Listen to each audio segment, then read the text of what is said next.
Bonjour à tous et bienvenue dans ce 12e épisode de Zundo. Aujourd'hui, on est parti sur un épisode qui va être un petit peu plus court, encore que, mais dans lequel on va assez peu parler de nouvelles fonctionnalités, mais on va parler un petit peu du parcours du jeu, qu'est-ce qu'on va faire, qu'est-ce qui est prévu pour la suite, et certaines choses dont j'aimerais vous parler autour de ça. Alors, on s'était laissé à la fin de l'épisode 11 sur la gestion de la stack et donc du système qui va nous permettre d'implémenter les pouvoirs, et du fait qu'on avait déjà implémenté le premier pouvoir, le plus simple des pouvoirs qu'on avait dans le jeu à ce moment. Je vous avais aussi parlé de la gestion d'une égalité. Donc quand un combat se termine sur une égalité, la façon dont je l'ai codé pour le moment n'est pas correcte par rapport aux règles du jeu. Si on regarde les règles du jeu, hop, ici, donc ça c'est la retranscription telle quelle des règles du jeu dans la boîte du jeu, qui disait, avec une petite faute de frappe ici à égalité, désolé, donc en cas d'égalité, le défenseur conserve sa position tandis que l'attaquant recule d'une case en suivant la trajectoire de son dernier déplacement.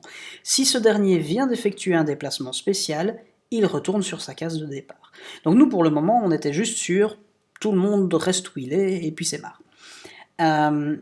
Mais c'est pas correct. Si on regarde ici une carte du jeu, si en partant de sa case de départ je vais lancer un combat ici, et que je fais une égalité, bah je recule d'une case suivant mon déplacement, et ça tombe bien, c'est ma position de départ, donc ça c'est cool. Mais par contre ici, j'ai un déplacement de 2 cases, et si j'attaque donc une carte ici, quand je vais faire une égalité et donc devoir reculer d'une case, bah je vais juste reculer d'une case en suivant mon déplacement, et ici je vais arriver ici, plutôt qu'à ma case de départ. Donc ça c'était quelque chose que je devais coder. Maintenant, donc d'une part il y a ça, et il y a aussi le fait que ce déplacement il est suivi en fonction du type de déplacement. Je vais vous reprendre une autre carte, alors ici c'est une carte d'une extension qui est la 3e extension du jeu, UZA, que j'ai fait une photo très rapide donc la qualité on s'en fout, mais ici on voit bien que le mouvement est complètement alambiqué. Si je veux aller 2 cases à ma gauche, bah, je suis obligé de faire un déplacement de 5 cases, et que toute la trajectoire est libre. Donc ici, ce personnage, en imaginant que j'attaque une carte qui est ici, si ça fait une égalité, il va reculer d'une case en suivant son déplacement, et donc bah, il va simplement revenir ici. Alors du coup pour ça, moi j'ai dû modifier un petit peu la gestion du jeu, parce que pour le moment, quand je déplace une carte et que je lance un combat, je n'avais pas de trace de ce déplacement. Je ne gardais pas de trace du déplacement qui avait mené au combat. Donc ça c'était la première chose à faire. Si donc, hop, dans le code du jeu, du coup ce qu'on a fait c'est, j'ai modifié la fonction checkMove. Donc la méthode checkMove qui est ici, c'est une méthode qui est appelée au début d'un déplacement, qui reçoit la carte ainsi que sa destination, et alors on va récupérer tous les mouvements possibles de la carte, s'assurer que c'est valide, etc.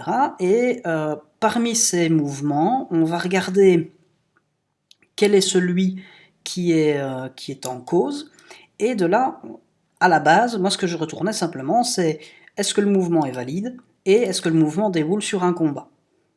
C'est tout. Donc, de là, c'était bien, c'est super, mais moi j'avais besoin de garder la trace de ce mouvement. Donc maintenant, cette fonction-là, elle va retourner aussi le mouvement. Et qu'est-ce que j'en fais? Au moment où le mouvement se termine sur un combat, je vais stocker le mouvement dans la carte attaquante, dans les infos de la carte attaquante. Comme ça, j'ai toujours cette trace.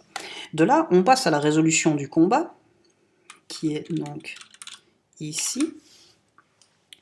Et au moment où on résout le combat, en cas d'égalité, parce que tous les autres cas vont faire autre chose, en cas d'égalité, on va simplement vérifier. Alors, le comportement par défaut va rester, les deux zones conservent leur position. Parce que si j'ai fait juste un déplacement d'une case, je recule d'une case, et donc je reviens à ma position de départ. Par contre, Si le déplacement de mon attaquant est plus grand que 1, donc un déplacement qui fait plus qu'une case, alors simplement je vais lui dire, la position ça va être, on récupère l'avant-dernière case du déplacement. Comme ça, ici c'est la dernière case, ici c'est l'avant-dernière case dans le cas ici par exemple, et je vais reprendre aussi la deuxième, donc ici la dernière case, l'avant-dernière case, et pareil ici, la dernière case, l'avant-dernière case. Donc voilà pour la gestion des égalités. Je revérifie quand même qu'il n'y a pas de carte à la position en question. Maintenant, il n'y a aucune chance, parce que le mouvement était valide avant. Maintenant, on ne sait jamais, avec éventuellement des pouvoirs et tout ça, qui viendraient à changer les trucs. Donc c'est quand même toujours mieux de vérifier. Et puis on m'envoie un petit message qui dit l'attaquant recule en telle position. Donc là, on a réglé l'histoire de l'égalité, ce qui fait que maintenant, au niveau de la gestion des combats, on n'a plus qu'à encoder des pouvoirs. Ça, on en a déjà suffisamment parlé. Maintenant, le truc, c'est que je suis à une étape où je vais devoir pas mal modifier le client pour permettre au client de faire des choix, aux joueurs de faire des choix. Parce que la plupart des pouvoirs sont demandent des choix. Dire, voilà, choisissez un tel, et puis échangez leur place. Ou choisissez une carte et vous pouvez la déplacer, etc. Donc il y a plusieurs types de choix, et du coup, dans les 4 armées du jeu de base, j'ai identifié les 3 types de choix. Donc en gros, j'ai que je recompte un petit peu mes trucs ici, il y a 1, 2, 3, 4, 5, 6, 7, 8. Il y a 8 pouvoirs différents sur ces 4 armées. Il y en a 2 qu'on a déjà pu encoder, donc le premier qui était le Berserkers, qui disait simplement détruire l'adversaire, hein. Donc ça, je vous l'avais montré, hop, attendez, que je retourne au bon endroit.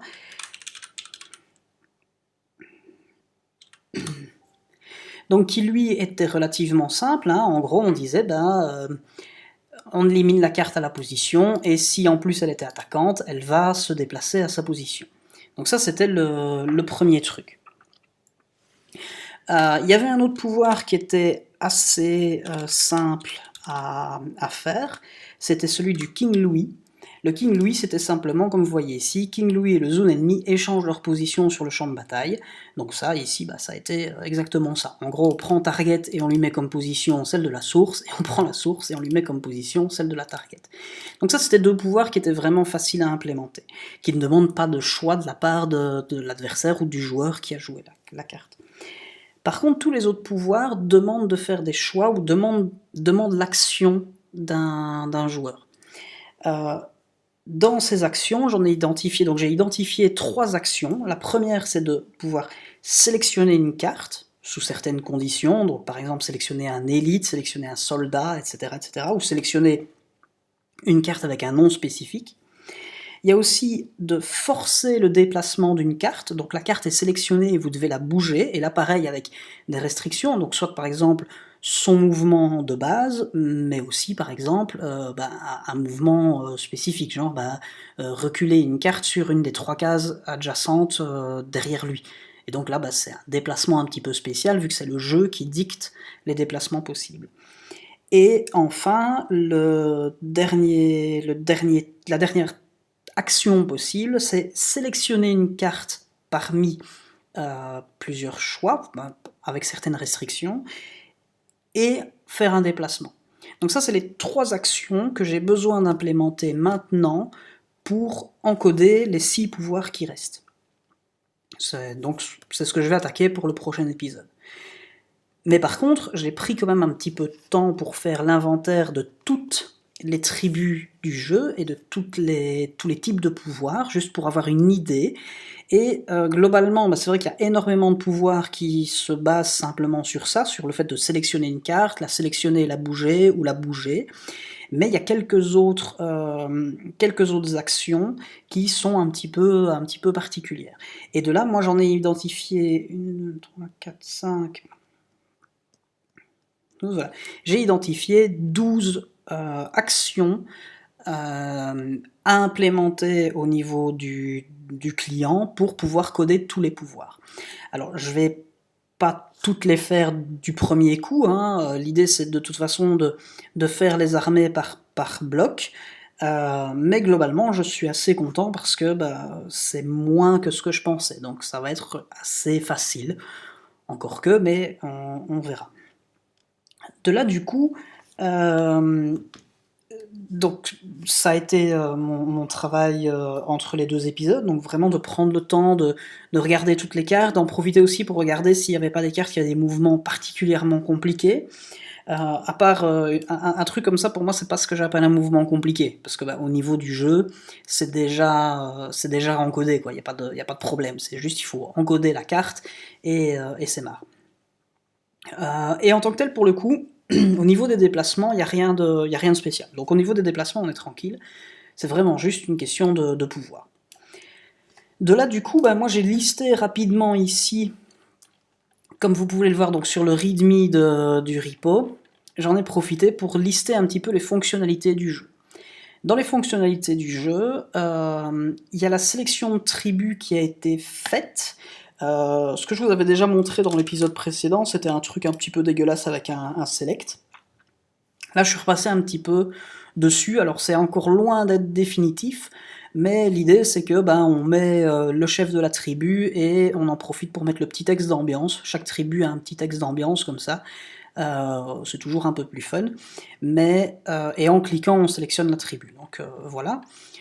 On fera en sorte que tout ça soit un petit peu plus beau, on y retravaillera et tout, et aussi la possibilité de consulter les cartes de la tribu, mais de toute façon l'étape suivante c'est qu'une fois qu'on aura cliqué sur la tribu qu'on veut jouer, on va passer sur un écran intermédiaire dans lequel on va pouvoir justement définir la position de notre tribu, donc la position de départ. Parce que pour le moment, quand on clique, on lance le jeu et les cartes sont à des positions que j'ai déterminées, ce qui est complètement idiot, hein, on est bien d'accord, mais pour le développement, c'est pratique. Donc ça c'est une interface, donc la sélection de tribus et le placement de tribus. Donc la sélection de tribus, pour le moment, on est bon. On reviendra dessus, mais c'est pas grave. De là, il faudra aussi gérer la création de tribus. Donc l'idée que, comme je vous avais expliqué, chaque carte a une valeur, et avec ces valeurs, on peut les utiliser pour créer ses propres armées. Pour moi, c'est pas le truc qui viendra le plus vite, enfin ça viendra pas vite, mais c'est pas quelque chose qui va être compliqué à faire, parce qu'en tant que tel, ça crée juste une tribu en fonction de points, il y a quelques petites règles, mais c'est pas très compliqué. Ensuite, ce qu'il faudra gérer, on a le matchmaking. Pour le moment, c'est un matchmaking aléatoire. Dès qu'on a 2 joueurs qui sont dispo, pouf, on les match et on est tranquille. Mais on peut très bien imaginer de gérer des matchmaking avec des invitations, ou, enfin bref, tout ça, c'est des trucs qui viendront peut-être plus tard, et encore, je suis pas vraiment sûr que je le ferai, on verra. Il y a aussi une notion d'IA, mais ça, je vais en reparler un peu plus tard. C'était le gros sujet de cet épisode. Alors, ensuite, on passe au niveau des règles du jeu. Alors, dans les règles du jeu, pour le moment, comme on voit, on a les déplacements, c'est entièrement géré. Le combat, maintenant, c'est entièrement géré. Hein, le truc, c'est que je dois encoder chaque type de pouvoir, mais en tant que tel, un pouvoir, c'est géré. Donc, l'entièreté des combats est gérée, on est tranquille. Maintenant, dans ce qui va rester, effectivement, comme je l'ai dit, il y a le placement de la tribu. Alors, ça se fera en dehors du match, mais ça se fera quand même. On devra gérer les atouts, les renforts. Donc les atouts, je vous en avais déjà parlé, hein, c'est des cartes avec des sortes de pouvoirs supplémentaires que vous pouvez jouer à la place de déplacer un zone.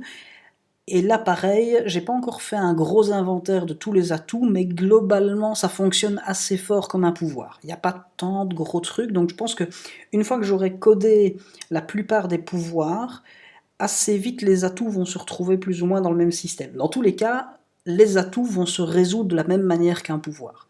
Ça va mettre des trucs dans la stack, et il faudra les résoudre, et on est tranquille.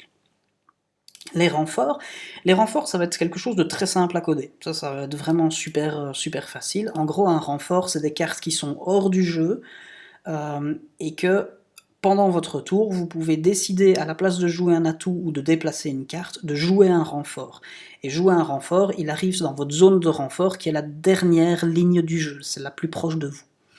Donc, les renforts. La gestion des obstacles. Alors, les obstacles, c'est pas quelque chose que les joueurs jouent, Encore que, il y a une extension qui permet de le faire, mais voilà, l'idée d'un obstacle, c'est une carte qui est sur le jeu, qui ne peut pas être déplacée par un joueur, et qui a peut-être des règles un petit peu spécifiques.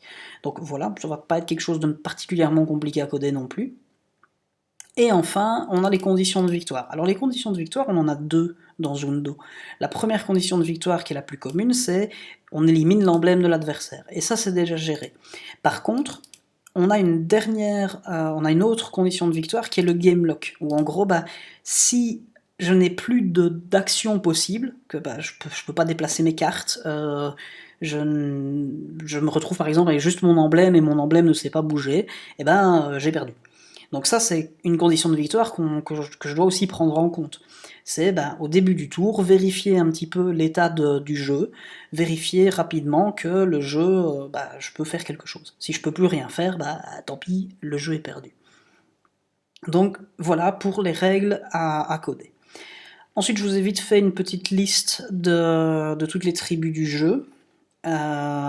Aussi pour moi, mais donc pour le moment on travaille sur ces 4 tribus-ci, les 4 tribus de Europa, le premier continent du jeu. Et puis alors je vais sûrement les faire dans l'ordre.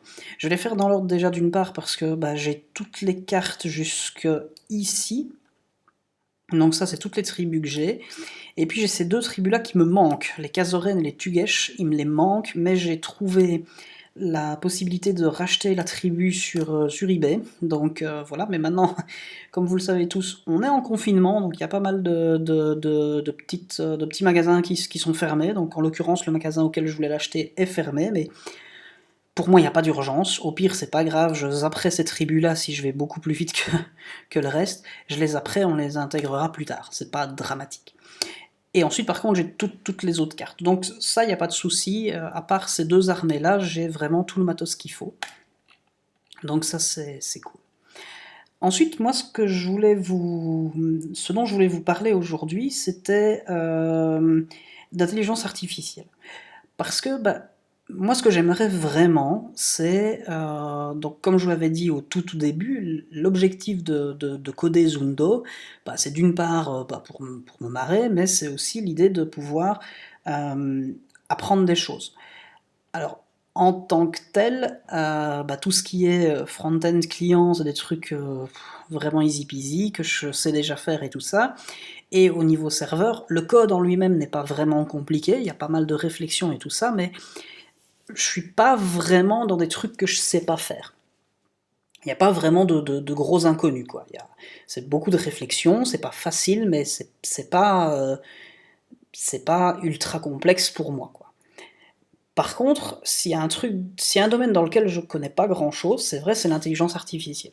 C'est quelque chose qui m'attire, pour lequel j'ai pas mal de connaissances théoriques, mais j'ai jamais vraiment eu l'occasion de coder une IA, à part 2-3 petits tutos et des petits machins, quoi. Donc c'était aussi mon objectif, c'était de me dire, tant qu'à faire, essayer d'apprendre à faire une IA. Alors je suis d'accord, Zundo, c'est pas un jeu facile. C'est pas un jeu qui va être facile, pour lequel il va être facile de faire une IA. Et pour le coup, je vais pas coder un truc ultra violent. L'idée, ce serait de pouvoir justement avoir une IA contre laquelle il est possible de jouer. Qu'il est possible de gagner, qu'il soit possible de perdre aussi, mais voilà, avoir quelque chose qui ait un minimum de répondants. De là, du coup, moi j'ai commencé un petit peu à me renseigner, et l'idée de cet épisode où on va parler un tout petit peu d'IA, c'est aussi un petit peu pour me servir de terrain de réflexion pour la suite. C'est que là, je vais un petit peu mettre à plat mes recherches, je vais plus trop me concentrer dessus, parce que, comme vous l'avez vu, il y a suffisamment à faire avant d'arriver au développement de l'IA. Ce qu'il y a, c'est que moi j'aimerais vraiment bien pouvoir me dire, d'avoir codé tout ça, toutes les règles du jeu, bien sûr, et d'avoir codé au moins 2 ou 3 continents, avant vraiment de pouvoir passer aux IA. Donc j'ai de toute façon du taf avant ça. Mais je voulais juste, comme j'y ai pas mal réfléchi ces derniers jours, mettre un peu ça à plat, comme ça j'ai aussi, entre guillemets, une trace, et puis au moment où je vais revenir dessus, j'aurai tout ça. Alors d'abord, ce qu'il faut savoir, c'est que Zundo est ce qu'on appelle un jeu de stratégie abstraite à information non parfaite. Alors ça fait déjà pas mal d'informations.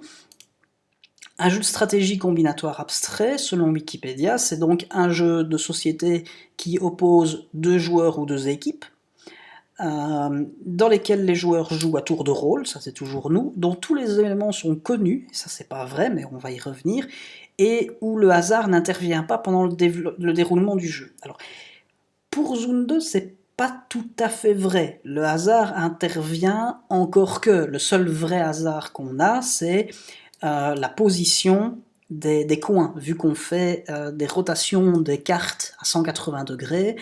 On peut essayer d'apprendre, tout l'intérêt de Zundo, c'est justement de retenir les valeurs des diagonales, parce que les diagonales ne changent pas vu qu'on fait des rotations de 180 degrés. Donc il y a du hasard, mais pas trop. C'est jamais, entre guillemets, si on connaît la carte, ben, on sait qu'on a 50% de chance de faire 4 ou 3 et 50% de chance de faire 5 ou 2, si on a bien retenu la carte. Donc il y a du hasard, mais pas trop. Si on est face à un joueur qui a une bonne réflexion, ben, on est à du 50%, donc je veux dire, je vais retenir une diagonale, ben, quand je vais jouer contre Gulgod, j'ai une chance sur deux de faire 4 ou 3, parce que je vais sélectionner cette diagonale-là. Donc ça c'est quelque chose, il y a du hasard mais pas trop, c'est du 50%. Donc c'est pas un hasard particulièrement compliqué à coder au niveau d'une IA. Donc voilà pour le truc. Par contre, là où nous on est un petit peu différent, c'est sur ce qu'on appelle l'information complète. Et donc pour ça on est fort proche du stratégo. Donc dans le stratégo, tous les éléments ne sont pas connus puisque les unités sont cachées, ce qui est exactement la même chose dans Zundo.